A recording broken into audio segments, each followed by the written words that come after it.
வணக்கம். நடிகர் விஜய் தனது தமிழக வெற்றி கழகம் கட்சியின் முதல் மாநில மாநாட்டுக்கான நிலத்தை வழங்கிய விவசாயிகள் மற்றும் நில அதிபர்களுக்கு நன்றி தெரிவிக்கும் விதமாக ஒரு சிறப்பு மாலை உணவு சந்திப்பை நடத்தினார். இந்த சந்திப்பு எந்த முக்கியத்துவத்தை உள்ளடக்குகிறது? இதன் அரசியல் விளைவுகள் என்ன?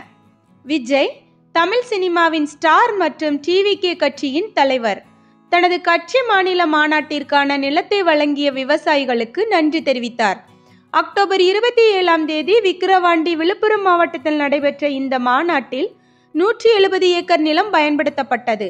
இப்போது அந்த நிலங்களை வழங்கிய விவசாயிகள் மற்றும் நில உரிமையாளர்களுக்கு சிறப்பான மாலை உணவு வழங்கப்பட்டது. இந்த டிவிகே மாநாடு விஜயின் அரசியல் பயணத்தின் முதல் பெரிய படி. இதன்போது விஜய் சமாதானம், பெண்களின் அதிகாரம், நீட்டை ரத்து செய்யும் கருத்துக்கள் மற்றும் தமிழ்நாட்டின் கல்வி விவகாரங்களை அதிகரிக்கும் அறிவுரைகளை வெளியிட்டார். இவை அனைத்தும் அரசியல் உலகில் பரபரப்பை ஏற்படுத்திய கருத்துக்கள் ஆகும். சில நேரங்களில் மெய்நிகர் அரசியல் பிரச்சனைகளும் விவசாயிகளின் அக்கறைக்கும் பாதிப்பை ஏற்படுத்தும். இந்த நேரத்தில் விஜய் விவசாயிகளுக்கு மதிப்புக்குரிய பரிசுகளாக மாடுகளையும் வழங்கிய நிலத்திற்கு நன்றியையும் தெரிவித்தார். விஜய் அரசியல் துறையில் ஒரு முக்கிய வீரராக மாறியுள்ள நிலையில் திமுக மற்றும் பாஜக எதிர்ப்பு கருத்துக்களுடன் தமிழ் தேசியத்துவம் மீதும் அவரது கருத்துக்களும் அவர் எதிர்கொள்ளும் அரசியல்வாதிகளுக்கு ஒரு மாபெரும் சவாலாக இருந்து வருகிறது.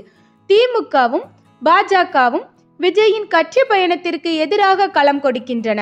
விஜய் தனது கட்சி 2026 தமிழ்நாடு சட்டசபை தேர்தலில் அனைத்து 234 தொகுதிகளிலும் போட்டியிடப் போகிறார் என்ற தகவலையும் உறுதி செய்துள்ளார். இது கட்சி வளர்ச்சிக்கு புதிய பரிமாணத்தை கொடுக்கிறது. இந்த சந்திப்பின் மூலம் விஜய் விவசாயிகளுக்கு காட்டிய மரியாதையும் அவரின் அரசியல் உயர்வும் எங்கு சென்று நிறைவேற்றப்படும் என்பதை நாம் எதிர்பார்க்க வேண்டும். டிவிகே மாலை உணவின் பின்னணியை காட்டி விஜய் தமிழ் அரசியலில் திடமான இடம் பிடிக்கிறார். இது போன்ற செய்திகளை தெரிந்து கொள்ள ஊடகத்துடன் இணைந்திருங்கள்.